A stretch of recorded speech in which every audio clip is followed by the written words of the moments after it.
Allez, aujourd'hui on se plonge dans une question qui a tout l'air d'une énigme, une question philosophique presque, mais qui est en réalité un des plus grands casse-têtes de la physique. Mhm. La question est simple. Pourquoi le temps avance toujours? Pourquoi il ne recule jamais? Oui, Un verre qui se brise, il ne se reconstitue jamais. On se souvient du passé, jamais du futur. C'est la fameuse flèche du temps. c'est ça. Et pourtant, et c'est ça qui est fou, les lois fondamentales de l'univers, que ce soit la gravité ou la mécanique quantique, elles s'en moquent complètement. Pour elle, le temps est symétrique. Exactement. Un film passé à l'envers est tout aussi plausible. Alors comment on concilie les deux? D'où vient cette direction unique du temps? Pour essayer d'y répondre, on va s'appuyer sur les travaux d'un penseur assez radical, je dirais. Le prix Nobel Ilya Prigogine. Et surtout son livre From Being to Becoming. D'accord. Et ce qu'il propose, c'est de renverser la table. Pour lui, cette flèche du temps, l'irréversibilité, ce n'est pas du tout une illusion ou un détail. Ah non, oui. Non, au contraire, c'est peut-être l'ingrédient le plus fondamental de l'univers, le moteur de la création, de l'ordre, de la complexité. Renverser la table, j'aime bien l'idée. Notre mission donc, c'est de comprendre comment Prigogine arrive à construire ce pont. Oui, un pont entre... Entre un univers de lois physiques un peu statiques, éternelles, et le monde qu'on voit tous les jours. Un monde qui évolue, qui a une histoire. Allez, c'est parti. C'est parti. Alors pour commencer, Prigogine nous dit qu'il faut voir la physique, non pas comme un seul bloc, Non, mais comme le théâtre d'un conflit. Un conflit entre deux visions du monde. Il y a d'un côté ce qu'il appelle la physique de l'être, exactement. La physique de l'être, c'est la physique classique, depuis Galilée, Newton, et même la mécanique quantique dans son interprétation la plus courante. d'accord? C'est un monde où, en quelque sorte, tout est déjà joué. Si vous connaissez la position et la vitesse de toutes les planètes à un instant T, On peut calculer leur futur et leur passé. voilà. Pour l'éternité. Le temps n'est qu'une coordonnée, un curseur qu'on déplace sur une bande de film. L'histoire, toute l'histoire, est déjà sur la bobine.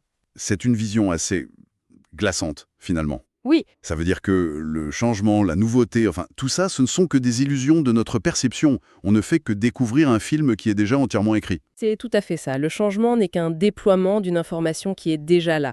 Mais cette vision, elle se heurte violemment à une autre branche de la physique. Le devenir. La physique du devenir, oui.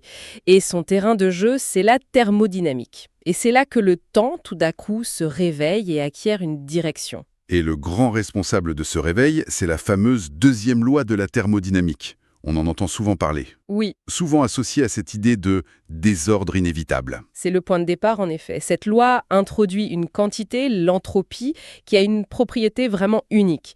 Dans un système isolé, elle ne peut qu'augmenter Ou rester constante. ou rester constante, mais elle ne diminue jamais. C'est l'exemple du lait dans le café. Les molécules se mélangent, l'entropie augmente. Et on ne verra jamais le lait reformer une goutte tout seul. Jamais. Le processus est irréversible. La direction du temps, c'est tout simplement la direction dans laquelle l'entropie augmente. D'accord, donc on a un vrai schisme. D'un côté, des lois fondamentales réversibles, de l'autre, une loi macroscopique, la thermodynamique, qui impose une flash au temps. C'est ça. La vision classique, c'était de dire que la thermo, c'était une sorte d'approximation statistique. Mais ce n'est pas du tout ce que dit Prigogine. Pas du tout. Et c'est là que sa pensée devient vraiment révolutionnaire. Il refuse de voir l'irréversibilité comme une simple conséquence de notre ignorance. D'accord. Il va montrer que c'est précisément cette irréversibilité, cette augmentation d'entropie, qui peut devenir, dans certaines conditions, une source spectaculaire d'ordre. Attendez là, il faut faire une pause. L'entropie comme source d'ordre? Eh oui. Ça va à l'encontre de tout ce qu'on apprend, ça. On nous la présente toujours comme la force du chaos, la tendance de l'univers à tout dégrader vers un état de tiédeur, uniforme. La mort thermique, oui. C'est le grand retournement de situation que propose Prigogine. Cette vision de l'entropie comme synonyme de désordre n'est vraie que pour les systèmes isolés et proches de l'équilibre. Mais l'univers n'est pas comme ça. Non. La plupart des systèmes intéressants, une cellule vivante, une planète, sont des systèmes ouverts. Ils échangent de l'énergie et de la matière avec leur environnement. Et surtout, ils peuvent être maintenus loin de l'équilibre. Loin de l'équilibre, ça veut dire quoi concrètement? Un système à l'équilibre, c'est votre café une fois qu'il est froid. Plus rien ne bouge. Un système loin de l'équilibre, c'est une casserole d'eau que vous mettez sur le feu. Vous injectez de l'énergie en permanence. D'accord, c'est un flux constant.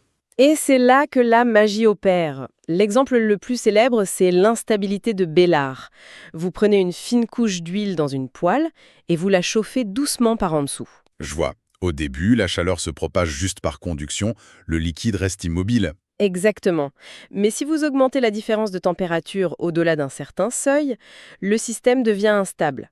Et là, au lieu de sombrer dans le chaos, il s'organise. Ah oui? Spontanément.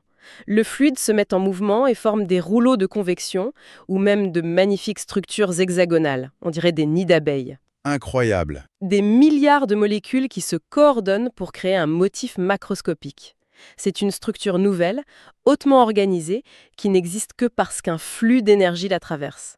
Prigogine appelle ça une structure dissipative. Dissipative. Parce qu'elle doit constamment dissiper l'énergie qu'on lui fournit pour maintenir son ordre. C'est ça. C'est un peu comme un cyclone, non? Une structure très organisée, mais qui a besoin d'énergie de l'océan pour survivre. L'analogie est parfaite. Ces structures dissipent l'énergie pour se maintenir. L'ordre n'est pas stocké, il est dynamique, c'est un processus. Et on voit ça partout. Ah oui, Dans certaines réactions chimiques, on peut voir apparaître des oscillations régulières, des horloges chimiques. Les concentrations pulsent en rythme, comme un cœur. c'est fascinant. La flèche du temps n'a pas conduit au désordre, mais en une organisation temporelle. Je crois que je saisis le changement de perspective. On voit toujours l'entropie comme l'ennemi. L'idée qu'elle puisse aussi être la mère de la complexité. Oui, Franchement, ça change tout. La flèche du temps n'est pas qu'une force de dégradation, c'est aussi le moteur qui, dans les bonnes conditions, force la matière à s'organiser. C'est peut-être la recette de l'univers pour créer la vie, ça. c'est exactement l'idée. La vie elle-même est l'exemple ultime de structure dissipative.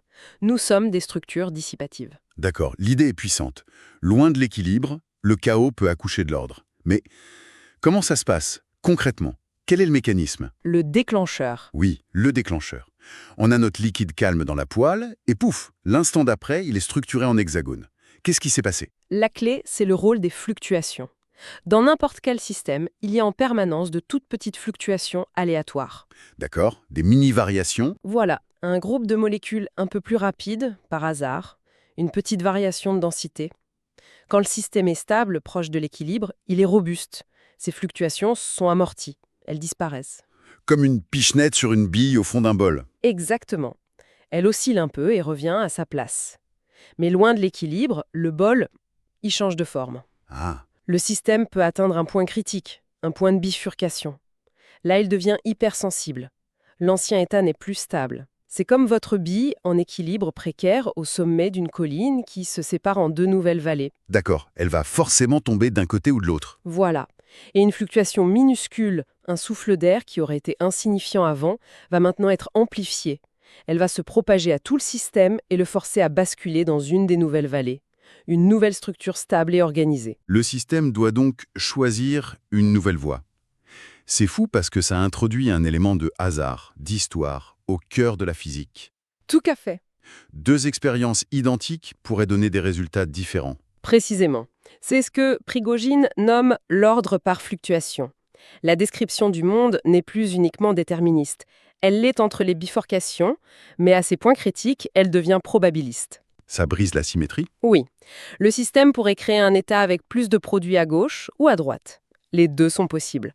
Mais une fois qu'une fluctuation a fait pencher la balance, la nouvelle structure est verrouillée. L'univers acquiert une histoire. Mais ça reste paradoxal. On parle de hasard au point de bifurcation. Oui, Mais le résultat, c'est une structure hautement organisée. Le hasard qui crée de l'ordre. C'est difficile à intégrer. c'est le cœur du paradoxe. Le hasard sélectionne une possibilité, mais les possibilités elles-mêmes sont des états d'ordre, dictés par les lois du système. Le hasard n'invente pas l'ordre, il le révèle. Bon, je suis convaincu pour le monde macroscopique, celui qu'on voit. Mais ça me ramène à la question de départ. Tout ça doit bien émerger des particules individuelles, non? Oui, bien sûr. Des atomes qui, eux, obéissent à des lois réversibles. Comment on fait le lien? On dirait qu'il y a un chaînon manquant. C'est le grand puzzle.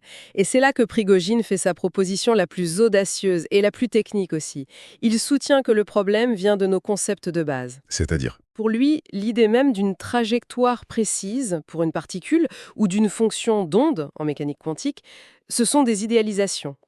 Des approximations qui marchent bien pour les systèmes simples, mais qui s'effondrent face à la complexité. Attendez. Abandonner la fonction d'onde ou les trajectoires chez Schrödinger. Mais c'est le fondement de la physique depuis des siècles. C'est extrêmement radical. Il ne dit pas que Newton et Schrödinger avaient tort. Il dit que leur vision était incomplète, Incomplète, d'accord. que ces outils ne sont pas universels. Pour les systèmes chaotiques, la seule description pertinente devient statistique. Mais il va encore plus loin. Il propose d'introduire au niveau microscopique un nouvel ingrédient, un opérateur d'entropie. Un opérateur d'entropie et un opérateur de temps aussi, j'ai lu. Oui. Et ce que ces opérateurs ont de si spécial, c'est qu'ils ne commutent pas avec l'opérateur qui décrit l'évolution dynamique. C'est un peu technique, hein. Oui, mais l'analogie, c'est le principe d'incertitude de Heisenberg. L'analogie est parfaite. C'est exactement ça. On ne peut pas connaître en même temps la position et la vitesse d'une particule avec une précision infinie. Voilà. Plus on connaît l'une, plus l'autre devient floue. Prigogine transpose cette idée au conflit entre l'être et le devenir. Il établit une nouvelle relation d'incertitude. D'accord. D'un côté, on a la description dynamique précise, la trajectoire, l'être. De l'autre, on a la description thermodynamique, l'entropie qui augmente, le devenir. Et on ne peut pas avoir les deux en même temps avec une précision absolue. C'est ça. Il y a un compromis fondamental. Donc, si on veut décrire la trajectoire parfaite d'un système, sa vision filme sur une bobine, on perd l'information sur sa flèche du temps. Oui, Et si on veut décrire précisément comment son entropie augmente, son histoire qui s'écrit, alors on doit renoncer à l'idée de trajectoire individuelle. vous savez parfaitement résumé. Avec cette idée, l'irréversibilité n'est plus une approximation.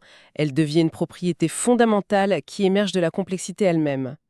C'est comme si, pour comprendre l'univers, on avait le choix entre deux langages incompatibles. Le langage des lois éternelles, Et le langage de l'histoire. et Prigogine nous dit que le second est tout aussi fondamental que le premier, sinon plus. Franchement, ça donne le vertige.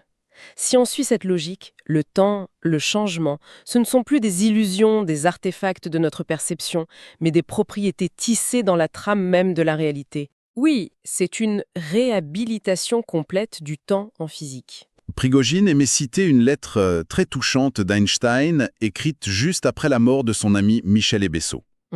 Einstein y écrivait que pour nous, physiciens, la distinction entre passé, présent et futur n'est qu'une illusion, aussi tenace soit-elle. Et toute la démarche de Prigogine, c'est de prendre le contre-pied total de cette affirmation. Totalement. Absolument. Il veut redonner au temps sa puissance créatrice. Et ça nous amène à une dernière pensée, une idée un peu provocatrice pour conclure. Je vous écoute. La vision classique, ça a toujours été l'être précède le devenir, c'est-à-dire qu'on a d'abord des briques élémentaires stables, éternelles, les électrons, les quarks, et ensuite ces briques interagissent et une histoire se déroule. C'est l'ordre logique, en effet. Les acteurs existent avant la pièce de théâtre. Et si c'était l'inverse?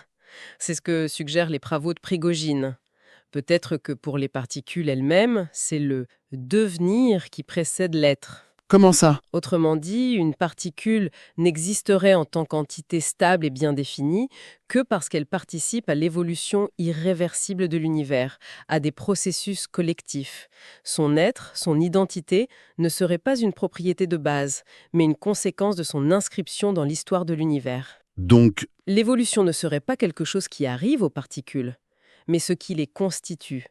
La pièce de théâtre ne serait pas jouée par les acteurs, elle serait ce qui leur donne naissance.